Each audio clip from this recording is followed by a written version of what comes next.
সম্মানিত ভিউয়ার্স, আসসালামু আলাইকুম। রতন ইলেকট্রিকের পক্ষ থেকে আপনাদের সকলকে জানাচ্ছি আন্তরিক শুভেচ্ছা ও অভিনন্দন। আমরা আজকে আপনাদেরকে দেখাবো যে ছাদে পাইপ ফেলানোর সময় কিভাবে প্লাস বোঝা যাবে, যে কোন ওয়াল কোন প্লাস এবং কি প্লাসের দূরত্ব কতটুকু থাকবে, বা যদি 3টা 4টা প্যান হয় বা লাইট হয় তাহলে ওগুলো কিভাবে ভাগ করে দেখানো যায়, সেই মেজারমেন্টগুলো আজকে আমরা আপনাদেরকে সম্পূর্ণ প্র্যাকটিক্যালে দেখিয়ে দিব এবং বুঝিয়ে দিব। তো আমরা এখন এটা একটা গার্লস মাদ্রাসা, বালিকা মাদ্রাসা। তো এই মাদ্রাসাটা প্রায় 7,000 স্কোয়ার ফিট একটা মাদ্রাসা। আমরা এটা ছাদে পাইপ দেবো আজকে। এখন মাদ্রাসার রুমগুলো হচ্ছে অনেক বড়, যার কারণে এক একটা রুমে ফ্যান হচ্ছে 6টা 7টা। তো আমরা এখন আপনাদেরকে দেখাবো যে কিভাবে প্লাসগুলো বোঝানো যায়। এখন আমরা একটা রুমের ভাগ করতেছি যে এখানে কয়টা প্যান হবে, কিভাবে হবে, সেই মেজারমেন্টগুলো করতেছি এবং প্লাস সম্বন্ধে আপনাদেরকে দেখাবো। তো আমরা একটা ইট নিয়ে নিলাম এবং এই ইটটা দিয়েই আপনাদেরকে বুঝাবো। যারা নতুন তারা যেন সহজেই আমাদের এই প্লাস সম্বন্ধে বুঝে, সেই জন্য আমরা ইট দিয়ে প্র্যাকটিক্যাল কাজটা বুঝাবো। আমরা এখানে 4 ইঞ্চির মধ্যে আমাদের পাইপটা দিলাম। একটা ইটের সাইজ হচ্ছে হলো 4.5 ইঞ্চি। তা আমরা পাইপটা এমনভাবে দিতে হবে যেন আমাদের ইটের বাহিরে না আসে। ইটের বাহিরে আসলে কিন্তু সেটা প্লাস্টারের বাইরে চলে আসবে। তাহলে আমরা পাইপটা এমনভাবে দিলাম, এই পাইপটা সম্পূর্ণ ইটের ভিতরে, গাঁথনির ভিতরে পড়েছে। এখন আমরা এই রুমের একটা পাইপ দেখালাম এবং এই ওয়ালটা হচ্ছে মিডল সেন্টার। তো আমরা মিডলে একটা ইট রাখবো। এই মিডলে রাখার পরে এই যে আমাদের এই ভ্যানটাও ইটের মাধ্যমে পড়ছে, এই পয়েন্টটা, এবং এই পয়েন্টটাও আমাদের ইটের মাধ্যমে পড়ছে। তবে আমরা অনেকেই কিন্তু এই প্লাসটা না বোঝার কারণে দেখা গেছে যে যখন 4-5 রুম ওয়ারিংয়ের পরে যখন আমরা 4-5 পাইপ দিয়ে দেই, ব্যান্ড দিয়ে দেই, দেখা যাচ্ছে হলো আমাদের পয়েন্টগুলো রুমের ভিতরে পড়ে যায়। পরবর্তীতে এখান থেকে কেটে নিতে হয় এবং এখানে একটা জয়েন্ট কভার খেয়ে যায়। তো আমরা এমনভাবে পাইপ দিতে হবে রুমের ভিতরে যেন কোনো জয়েন্ট বক্স ব্যবহার না হয়, হোক সেটা বাসাবাড়ি এবং কোনো মাদ্রাসা বা মসজিদ। এখন আমরা এখানে প্যান ইউজ করেছি, প্যান বক্স, সরি বক্স না, আমরা এখানে সার্কুলার দিয়ে দিচ্ছি, যে এখানে আমরা হুক ব্যবহার করব। যে এখানে আমাদের থাকবে হলো গিয়ে 12 ইঞ্চি।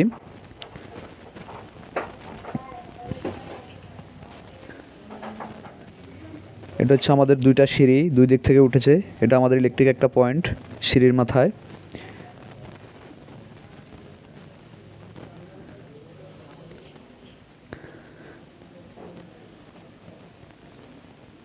এবং আমরা ইলেকট্রিসিটির পাশাপাশি এই ছাদে আমরা সোলারের জন্য পাইপ দিয়েছি, যেহেতু ইমার্জেন্সি লাইট, অর্থাৎ কখনো বিদ্যুৎ যখন লোডশেডিং হবে আমাদের সোলারের লাইটগুলো সম্পূর্ণ অটোমেটিকভাবে জ্বলে উঠবে।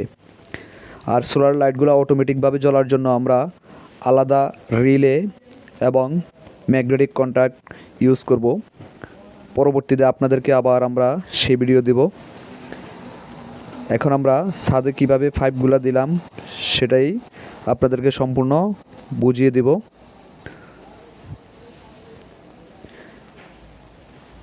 এটা হচ্ছে আমাদের এই একটা ডিবি। আমরা 3টা রুম, এগুলো এক একটা রুম সাইজ প্রায় 37 ফুট 40 ফুট এক একটা রুমের সাইজ।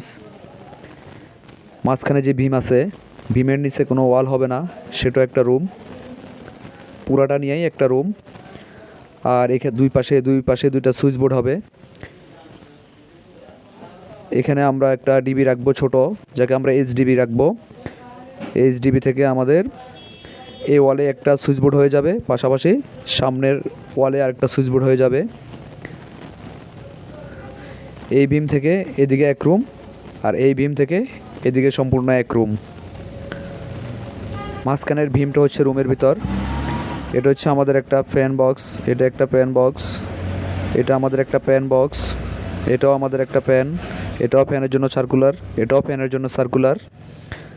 তাহলে আমাদের এখানে 6টা ফ্যানের জন্য সার্কুলার ইউজ করলাম।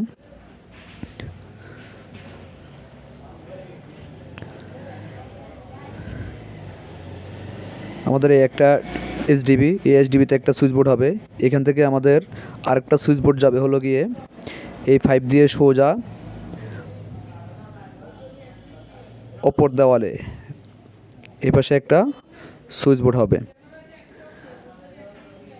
তাহলে আমরা 2টা সুইচ বোর্ড ইউজ করব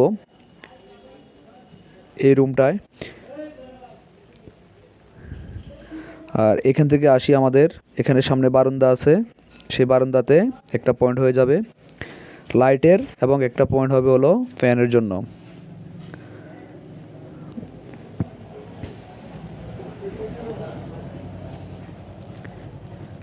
এখন আমরা এখানে আরেকটা রুম এবং কি এখানে আরেকটা ডিবি, এখান থেকে এই ভীম পর্যন্ত এবং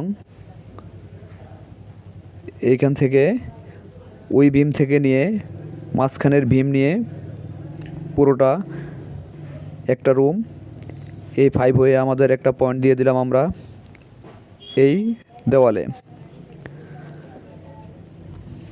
এটা হচ্ছে আমাদের সম্পূর্ণ ইলেকট্রিসিটি পয়েন্ট।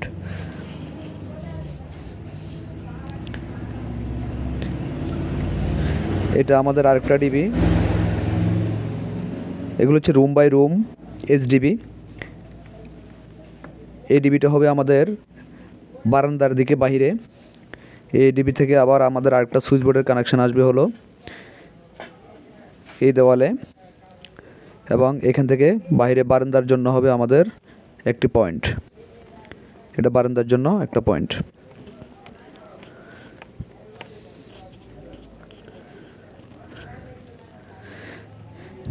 এবং আমরা মিটারের 2টা 5 আপনাদেরকে এখন দেখাবো, যা আমরা এখানে 8টা 5 জয়েন্ট দিয়েছি, এবং কি যত লম্বা 8টা 10টা এবং কি এরকম যদি 15টা 20টা 5ও জয়েন্ট হয় তাহলে কোনো সার্কুলার বক্স কোথাও খাবে না, জয়েন্ট বক্স পড়বে না। এভাবে যে কোনো বিল্ডিংয়ে যদি আপনার 10টা 12টা 5ও হয় ওটার ভিতরে তার ঢুকিয়ে দিয়ে যাওয়া যাবে, এবং কি তার ঢুকানো খুব সহজ। আপনারা আশা করে সবাই এভাবে লং 5 ব্যবহার করবেন, কোথাও সার্কুলার না দিয়ে, কারণ সার্কুলার দিলে রুমের সৌন্দর্য নষ্ট হয়ে যায়, জয়েন্ট বক্স খেয়ে যায়।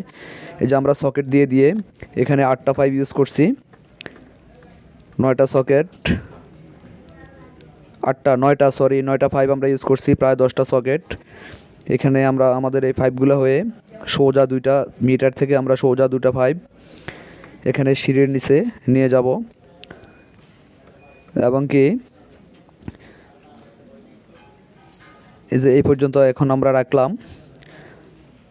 আর সামনের সিঁড়ির কাজটা সম্পূর্ণ না থাকায় আমরা এই পর্যন্ত রাখলাম, এবং কি ওই দিক থেকে পুরোটা আবার আপনাদেরকে দেখালাম যে এই ডিবি থেকে সিঁড়ির নিচ থেকে ডাইরেক্ট 10টা 5 দিয়ে আমরা ওই পর্যন্ত নিয়ে গেলাম 9টা।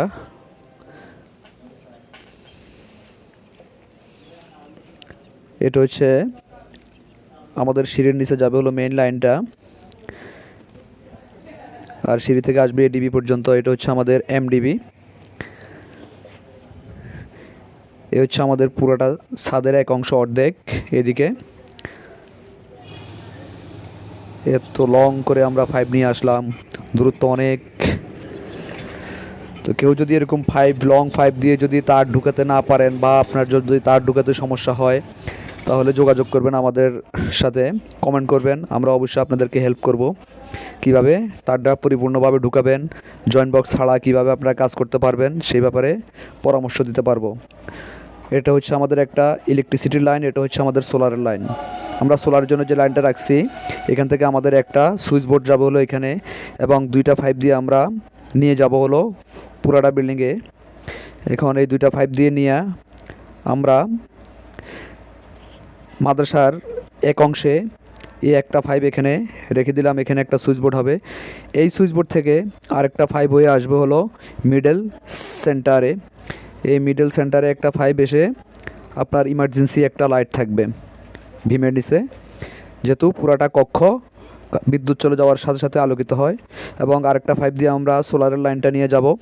সোলার লাইন অবশ্যই কমন হবে জায়গায় জায়গায়, এখানে আসবে, তাও দূরত্ব কিন্তু অনেক। এখানে নামবে, এখানে একটা সুইচ বোর্ড হবে। এই সুইচ বোর্ড থেকে আমাদের এই রুমের মিডলে আমরা দুইটা লাইট ইউজ করব, সেই জন্য আমরা এখানে রাখলাম। সেটা হচ্ছে আমাদের সোলারের লাইন, এটা হচ্ছে আমাদের সোলারের জন্য, ইমার্জেন্সি সোলারের জন্য। বিদ্যুৎ চলে গেলে যেন কেউ অন্ধকারে না থাকে, ভয় না পায়, ছোট ছোট বাচ্চারা পড়ালেখা করে। এখানে আমরা আরও একটা লাইন এই রুমের জন্য নিয়ে আসব।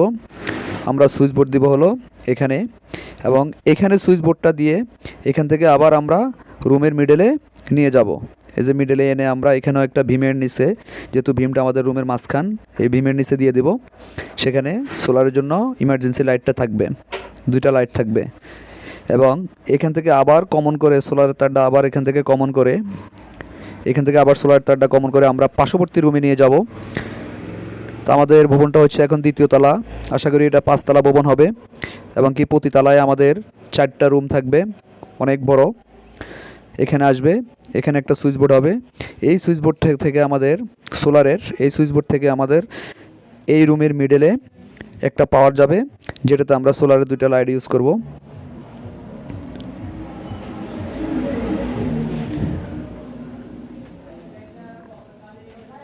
এই যে হচ্ছে আমাদের সোলার প্যানেলগুলো। এখানে 8টা সোলার প্যানেল আছে, প্রতিটা সোলার প্যানেল হচ্ছে হলো 100 ওয়াট করে। তো এখানে 800 ওয়াট সোলার প্যানেল আছে, এবং আমাদের এখানে 4টা ব্যাটারি আছে। আমরা ভাগ করে দিব কোন সোলার প্যানেল দিয়ে কোন সাইড চলবে।